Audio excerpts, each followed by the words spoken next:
ফরিদপুর খুলনা মহাসড়কে কানাইপুরে বাসের সাথে সংঘর্ষে পিকআপের 12 যাত্রী নিহত। ঢাকায় ফিরতি পথেও ট্রেনের স্বস্তি। খাগড়াছড়িতে উঁচু নিচু সড়কের ভাঁজে ভাঁজে মরণ ফাঁদ, দুর্ঘটনা রুখতে সড়ক প্রশস্ত ও বাক সরলীকরণ প্রকল্প প্রস্তাব। দেখছিলেন বিআরবি কেবল সংবাদ শিরোনাম, এবার বিস্তারিত।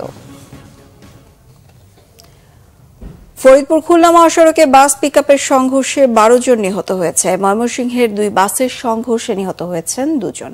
শহরতলির কানাইপুরের দিকনগর এলাকায় সকাল 8টার দিকে এই দুর্ঘটনা ঘটে। নিহতরা পিকআপ ভ্যানের যাত্রী।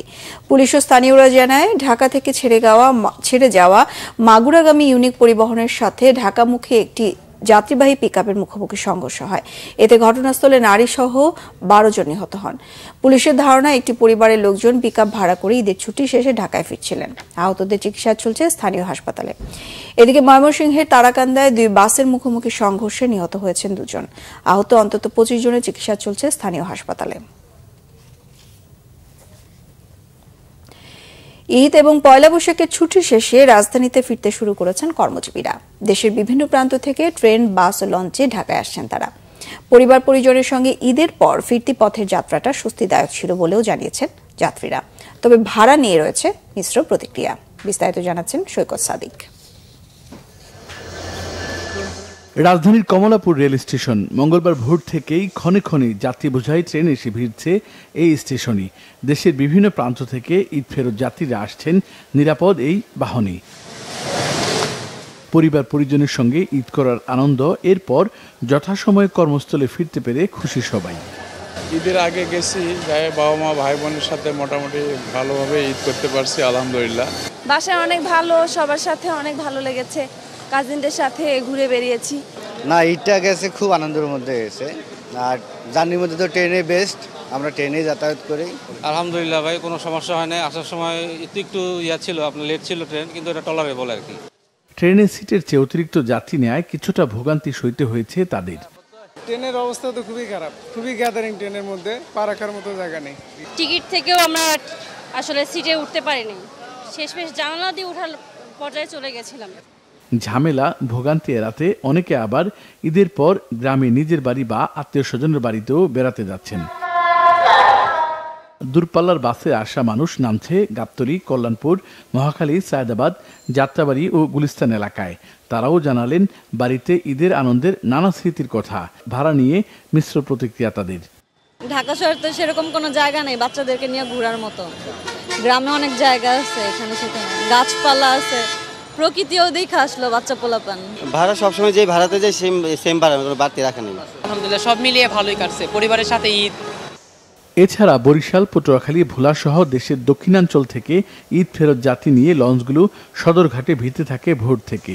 চাঁদপুর থেকে যাত্রী নিয়ে আসে মাঝারি সাইজের লঞ্চ। সৈকত সাদিক, বাংলা ভিশন, ঢাকা। অপ্রশস্ত সড়ক আর ঝুঁকিপূর্ণ বাঁকের কারণে মরণ ফাঁদে পরিণত হয়েছে খাগড়াছড়ির সড়কগুলো। প্রায় ঘটছে দুর্ঘটনা, ঝরছে প্রাণ। পাহাড়ি সড়ক নিরাপদ করার দাবি জানিয়েছে চালক এবং যাত্রীরা। খাগড়াছড়ির প্রতিনিধি এইচ.এম. প্রফুল্লের রিপোর্ট। খাগড়াছড়ির বিভিন্ন সড়কের বাঁকে বাঁকে জীবনের ঝুঁকি। আঁকাবাঁকা, উঁচু নিচু, অপ্রশস্ত সড়কে ট্রাক, বাস ও পর্যটকবাহী যানবাহন চলাচল করছে চরম ঝুঁকি নিয়ে। নানা কারণে চালক ও যাত্রীদের ভোগান্তিও কম নয়। দুর্ঘটনায় প্রাণহানিও বাড়ছে। সড়ক প্রশস্তকরণ ও বাঁক কমানোর দাবি ভুক্তভোগীদের। আমাদের মতো একটা বড় গাড়ি আসলে ওকে সাইড দিতে আমাদের কষ্ট হয়ে যায়। এমন সময় সাইড দিতে আমাদের দুর্ঘটনা হয়ে যায়। যেহেতু টুরিস্ট এলাকার মধ্যে নিত্য নতুন গাড়ি সবসময় আসা যাওয়া করে, দূর দূরান্ত ড্রাইভারের রাস্তা শুরু হওয়ার কারণে হয়তো এখানে দেখা যাচ্ছে কি দুর্ঘটনার সম্মুখীন হয়। বড় গাড়িগুলো আছে বাইরে থেকে, এগুলা থেকে একটু অসুবিধা হয় আর কি। আমাদের রাস্তার 2 সাইডে একটু 2-4 হাত করে বাড়াই দিলে অনেকটা ভালো হয় আমাদের। আঞ্চলিক মহাসড়ক 24 ফুট প্রশস্ত হওয়ার নিয়ম থাকলেও খাগড়াছড়ির আঞ্চলিক সড়ক মাত্র 18 ফুট। সরু থেকে প্রশস্তকরণ এবং রাস্তাগুলোকে আঁকাবাঁকা পাহাড়ি জনপদের এই রাস্তাগুলোকে একটু যদি সরলীকরণ করা যায়, তাহলে আমরা দুর্ঘটনাগুলো এড়াতে পারবো এবং আরো বেশি যাত্রী সেবা দিতে পারবো। আধুনিক পর্যটন শহর হিসেবে রূপান্তর করতে এই সহযোগিতাটুকু সরকারের কাছে আমাদের কাম্য। দুর্ঘটনা রোধে সড়ক প্রশস্তকরণ ও বাক সরলীকরণ প্রকল্পের প্রস্তাব পাঠানো হয়েছে বলে জানিয়েছেন খাগড়াছড়ি সড়ক ও জনপথ বিভাগের নির্বাহী প্রকৌশলী। আমরা চট্টগ্রাম থেকে খাগড়াছড়ি যে সড়কটি রয়েছে আঞ্চলিক মহাসড়ক, ইতিমধ্যে এই সড়কটির বিভিন্ন জায়গায় আমরা যে ঝুঁকিপূর্ণ বাঁক আছে বেশ কয়েকটি বাঁক আমরা সরলীকরণ করেছি।